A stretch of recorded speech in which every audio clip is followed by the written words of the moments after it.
So hopefully you'll find this interesting and something to think about at the end of the talk. So today I'll be talking about strain in congenital heart disease, moving beyond ejection fraction.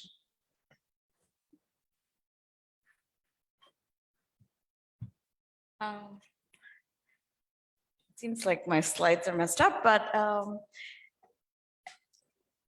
so anyway, we'll move forward and I think we'll walk you through the slides.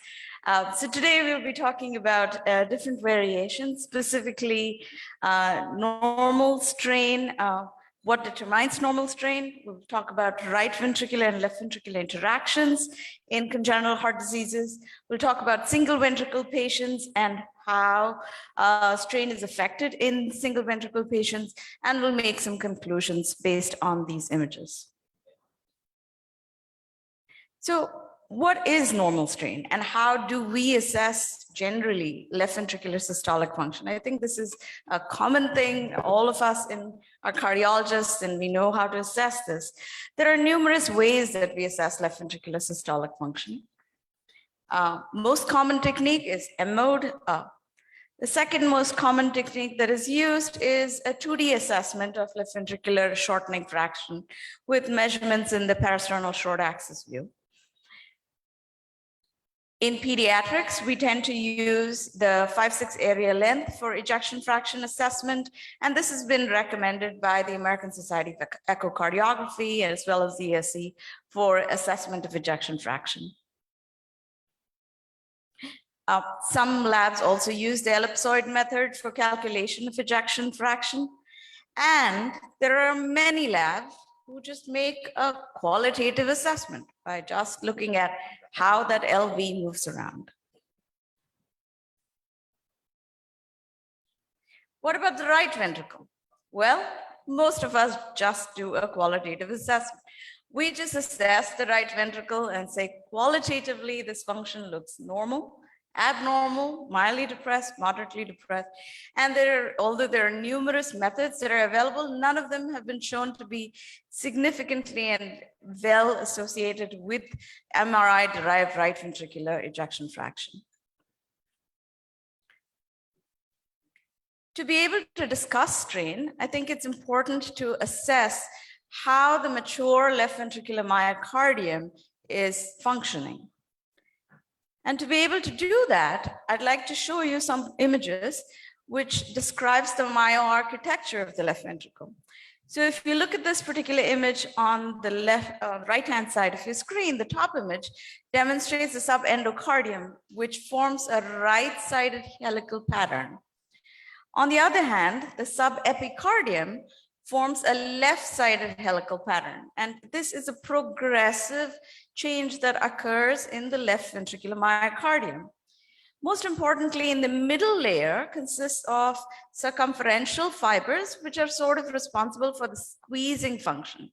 But if you look at this picture, the epicardial and the endocardial layers almost are arranged at a 60-degree orientation to each other. So there's something called as a helical angle that is present. And that results in a twisting motion of the left ventricle, which accounts for that systolic function and that accounts for the diastolic function indices also. What about the right ventricular myocardium? So if you remember, I showed you that circumferential pattern that is present in the left ventricle that is absent in the right ventricle. The right ventricle mainly has a superficial layer that forms sort of base to apex orientation. And then there's a counterclockwise orientation of the endocardial layer. So the right ventricle has predominantly just this epicardial and the subendocardial layers. So what is strain with respect to all of these muscle arrangement? Strain is a change in the length of the cardiac muscle as it contracts and relaxes. And this has been specifically defined by the American Society of Echocardiography and the European Society of Cardiology as the deformation of an object normalized to its original shape. With respect to strain, it's also important to define strain rate, which describes the rate of deformation, about how fast the deformation occurs.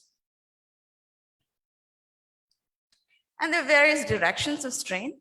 There's the longitudinal strain, which assesses the change in, or the deformation from the base to the apex.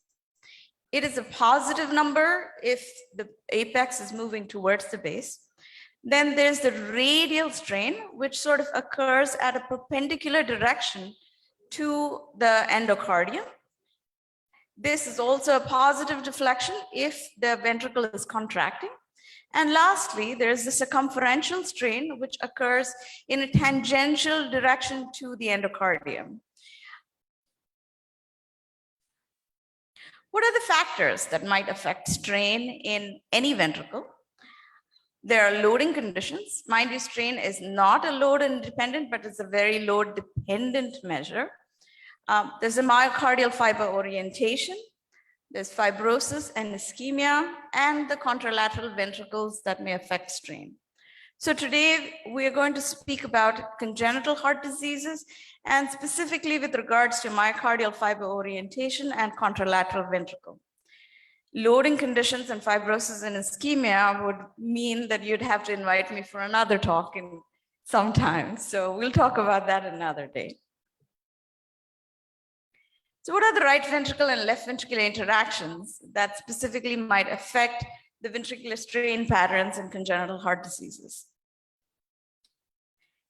Demonstrated here are MRI images and sequences of patients who are repaired with tetralogy flow. The images on top, sorry about that. The images on top,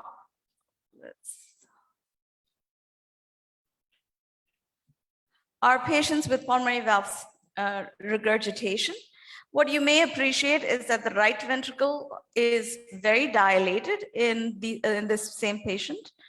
The images on bottom are images of patients with pulmonary valve stenosis. The right ventricle is not dilated. However, what you will also appreciate that in the confined space of the pericardium, you can appreciate the septal bounds specifically in both of these patients. So in patients with pulmonary insufficiency that is secondary to tetralogy flow repair, as well as residual pulmonary valve stenosis, there are interactions that affect the septum and the myocardial function. And as such, the classical and the standard measures of 2D assessment of ejection fraction and systolic function fall short. We performed a study using pressure volume loops in pigs, and we artificially created pulmonary insufficiency and pulmonary valve stenosis in these patients.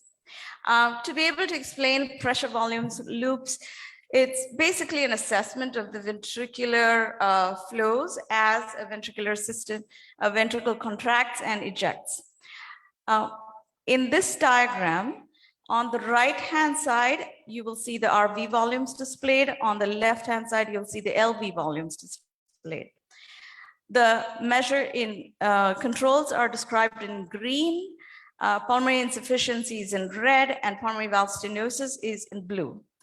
Specifically, what you will notice is that in patients with pulmonary valve insufficiency, which is displayed in red out here, this is the pressure volume loop. Obviously, as you saw in the previous images, that right ventricle is significantly dilated. But what happens to the left ventricle? Note this pressure volume loop in red on the left ventricular aspect. What you notice is that the left ventricular end diastolic pressure increases in those patients. The ejection fraction remains the same. However, there's a considerable increase in the left ventricular end diastolic pressure. On the other hand, in patients with pulmonary valve stenosis, displayed in blue out here, as a result of the right ventricular changes, you'll see the left ventricular volume ends up being decreased in patients with pulmonary valve stenosis. So all of these contribute to changes in the ventricular function, which can be assessed with strain quantification and speckle tracking of these right ventricles. These definitely will provide more insights into the patient's myocardial function and contribution of the LV and RV interactions.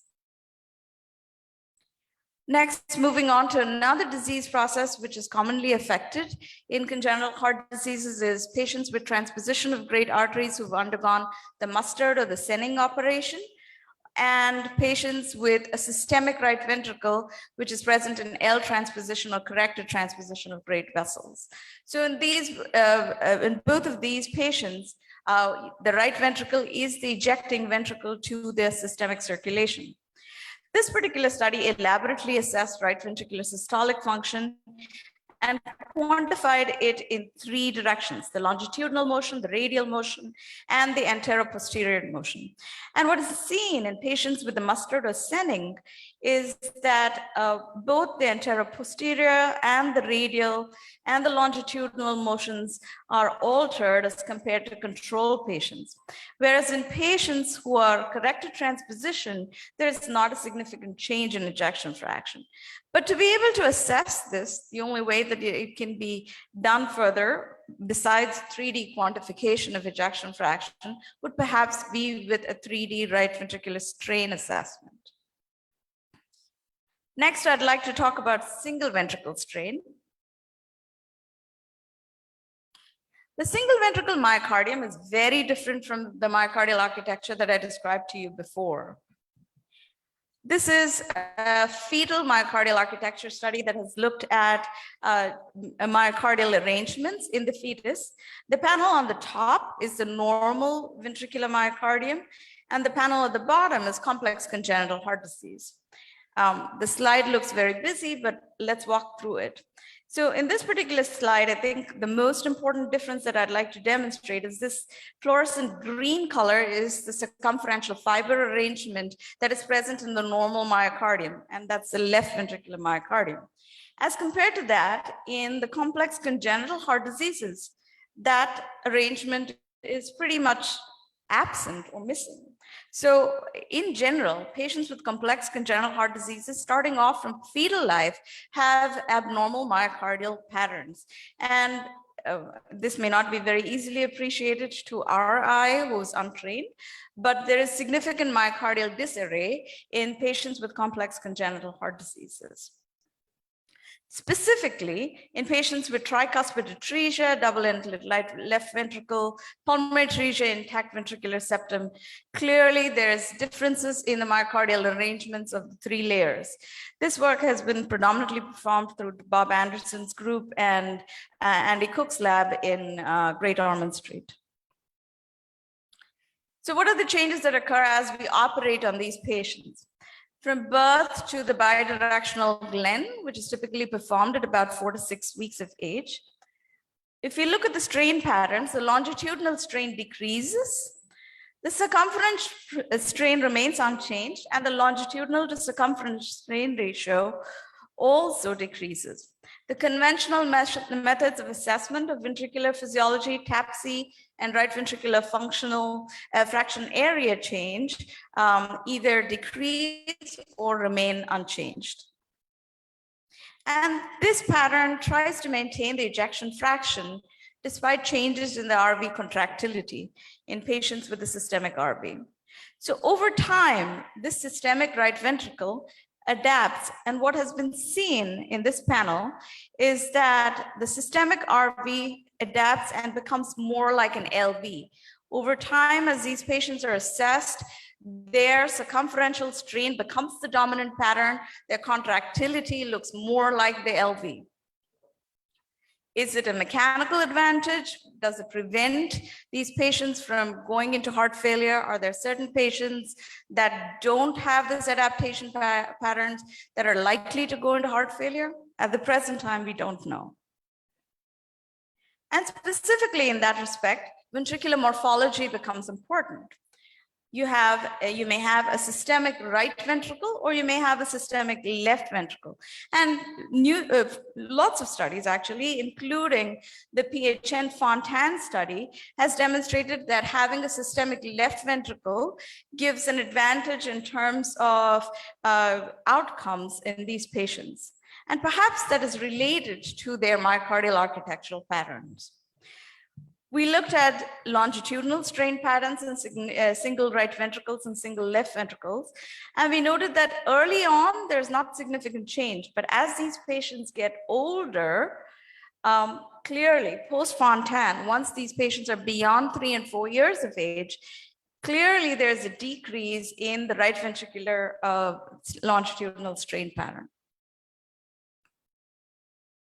So in conclusion, I'd like to say that myocardial architecture and adaptation in congenital heart diseases affect systolic and diastolic function indices, and that strain provides further insights into myocardial function where standard measures of systolic and diastolic function assessment fail. Thank you, everyone. Thank you very much, Dr. Aparna, for this very, very interesting and comprehensive presentation. In fact, you are talking about tough topic, which is strain or deformation imaging in congenital heart disease. We know well that deformation imaging can become much improving clinical practice to be applied in different situations, but in adult population.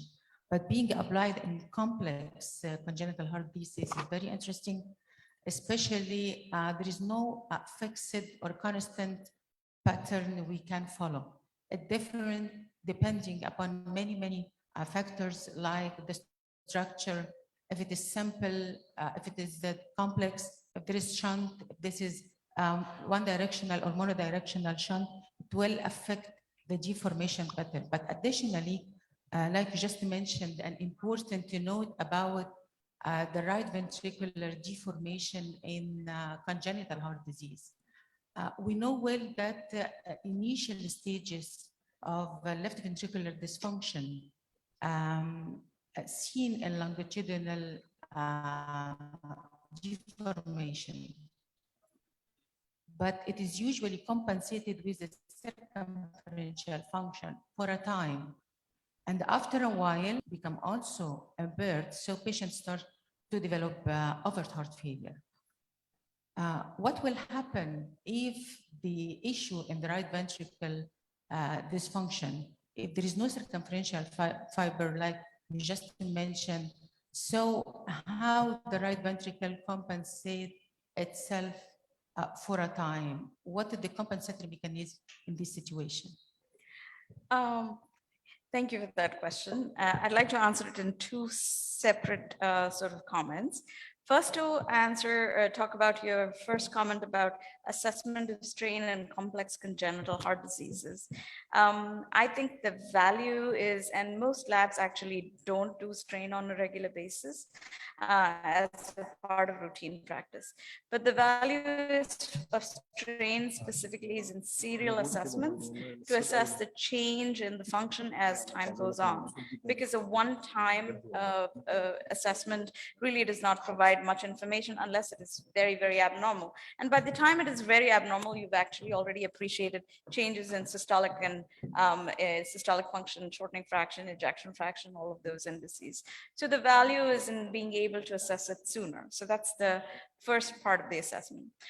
Going on to the second part where you're talking about how the right ventricle adapts in these patients.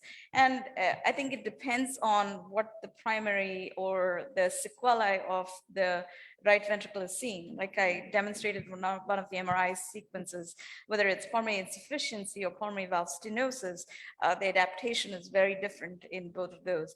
And specifically in patients with pulmonary valve stenosis, you may see interactions that affect the septal wall architecture and post-systolic. I did not touch on that topic at all, but post-systolic shortening that may be present.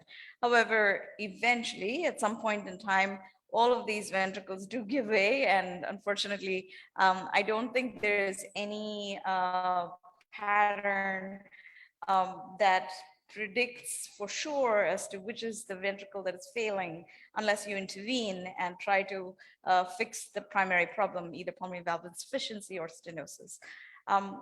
Concurrently, I think more and more nowadays, people are trying to, and this is also another topic that I didn't touch into, is assessing atrial strain and assessing if that might help predict some of these patterns. But that is really an area of research and not being done on routine basis for sure. In general, strain is not done commonly in all labs. There are only specific certain labs